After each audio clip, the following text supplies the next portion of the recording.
Virginia Patterson Hensley emerged into the world on September 8, 1932, in the modest town of Winchester, Virginia. Born into hardship, her early life was shaped by instability, poverty, and frequent moves dictated by her father's search for work. Samuel Hensley, a blacksmith with a wandering spirit and a deeply troubled nature, would eventually leave the family, but not before leaving emotional scars that lingered. Hilda, her mother, was only 16 when Virginia was born and became her daughter's fiercest protector and most faithful supporter. Long before she was known by another name, Virginia found a refuge in song. It wasn't just a pastime, it was her sanctuary. A serious illness at 13, rheumatic fever, nearly took her life. The extended hospitalization and the fever's toll altered her voice, giving it a richness and strength that would one day define her. She later said the infection had affected her throat in such a way that when she recovered, she could suddenly belt out notes with clarity and might. That vocal transformation was both a blessing and a calling. In the absence of a father, in the midst of family hardship, she found her future inside the folds of music. Though her upbringing was turbulent, her relationship with her mother brought warmth to the cold corners of her world. Hilda Hensley worked tirelessly as a seamstress and was her daughter's first musical partner, singing with her at church and local social events. Together they stitched dresses and harmonies, building dreams from scraps. When Virginia dropped out of high school to help her family survive, it was clear she wasn't abandoning ambition, she was postponing it, saving it for the right moment. Her first true encounter with professional music came at age 15, when she fearlessly walked into local radio station WINC and requested an audition. Her nerve was matched by raw talent. Radio host Jolton Jim McCoy gave her airtime, and from that moment, she became a regular on the Winchester airwaves. The courage it took to walk in uninvited, and the charisma that kept her on air, revealed the young performer's drive long before fame ever found her. By 1952, she was singing with a local band led by Bill Peer. It was Peer who encouraged her to adopt a new first name, inspired by her middle name, Patterson. Patsy was born, at least in name. In 1953, she married Gerald Klein and adopted his surname, forming the full moniker that would one day echo across radio stations and concert halls around the world, Patsy Cline. Yet her earliest recordings, produced under the constraints of Four Star Records, offered limited promise. Bound by a restrictive contract, she could only perform songs from the company's catalog, many of which failed to capture the fire within her. Nevertheless, she labored through those years with discipline, cutting tracks in various styles, honky-tonk, gospel, and pop. Those songs lacked the vibrance she would soon bring to the studio, but they were stepping stones, rough sketches of the masterpiece to come. Her defining breakthrough arrived in 1957 when she took the stage on national television for Arthur Godfrey's Talent Scouts. Wearing a cocktail dress instead of her usual cowgirl attire, she delivered "Walkin' After Midnight" with such feeling that it rippled through American living rooms. The studio audience rose to its feet, and the telephone switchboards lit up. That one performance launched her from regional favorite to national sensation. The single soared on both the country and pop charts, bridging genres in a way few had done before. But the road that followed was uneven. Success was fleeting in the wake of her big hit. Subsequent releases failed to match the momentum of "Walkin' After Midnight."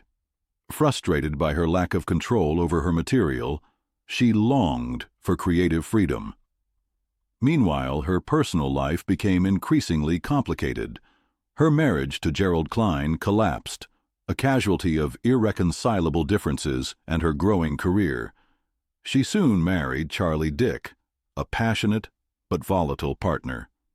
Their union was charged with affection and fury, two fires colliding, often explosively. Motherhood added new dimensions to her life. She adored her two children, Julie and Randy, and juggled family responsibilities with an ever-demanding tour schedule. Her love for her children was fierce and unshakable, yet her career required absence, which weighed heavily on her heart. A transformative chapter opened in 1960 when she signed with Decca Records and began working under producer Owen Bradley. Gone were the limitations of her previous label. With Bradley's intuitive arrangements and a broader catalog of songs to draw from, her voice flourished. Her recording of I Fall to Pieces in 1961 unveiled a richer, more confident artist. It soared to the top of the country chart and found a home among pop audiences, a reflection of her uncanny ability to touch different hearts. Fate, however, was always lurking nearby with an unpredictable hand. In June 1961, just as her career was blossoming, she was gravely injured in a car accident. Her car had collided head-on with another vehicle, and the crash nearly killed her. With facial wounds, a dislocated hip, and cracked ribs, her return to the stage seemed impossible.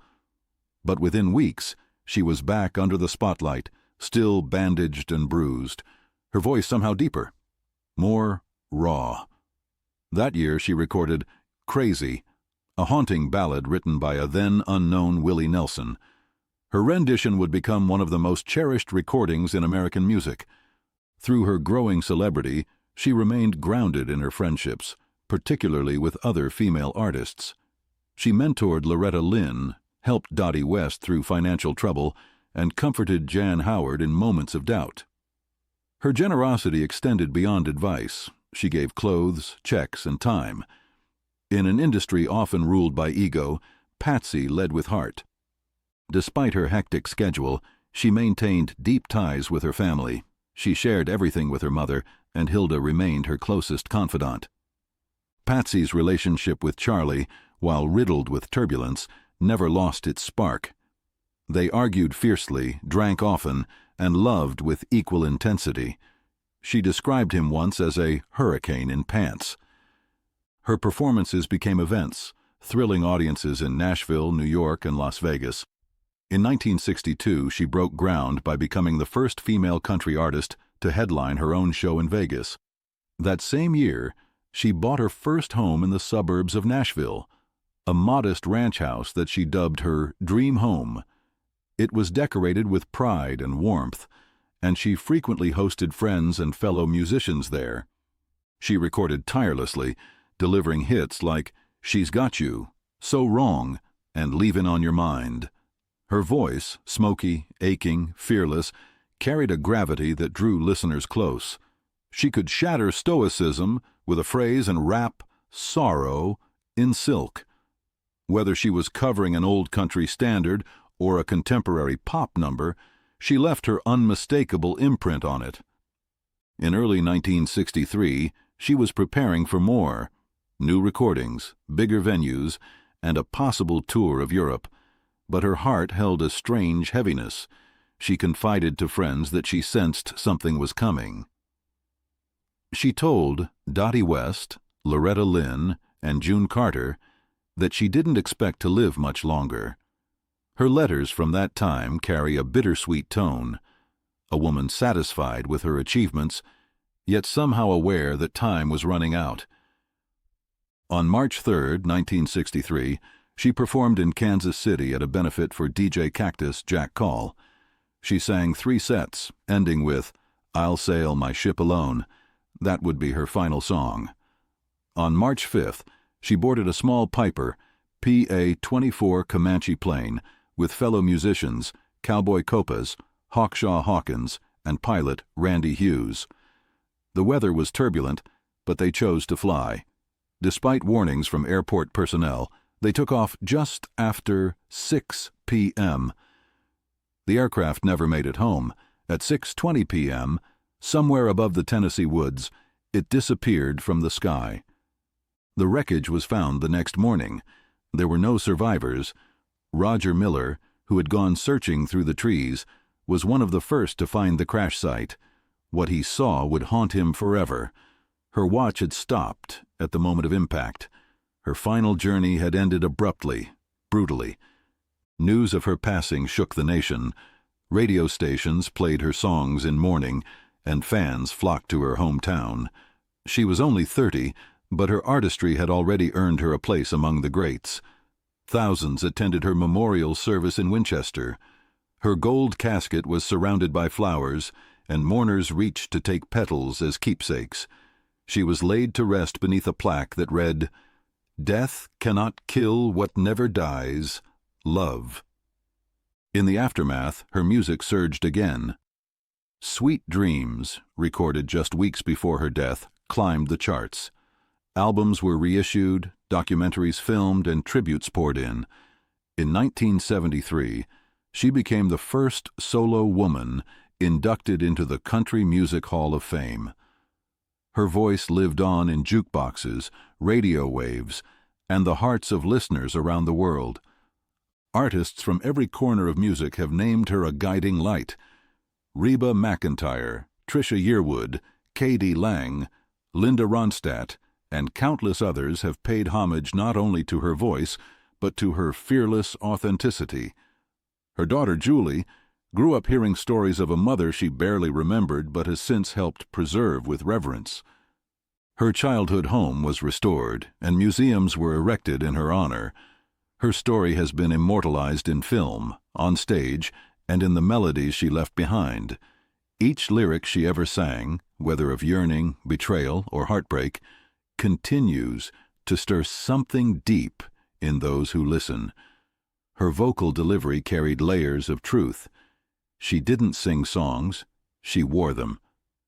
Through a life cut short, Patsy Cline became a legend not through glitter or grandstanding, but through honesty, struggle, and that unforgettable voice.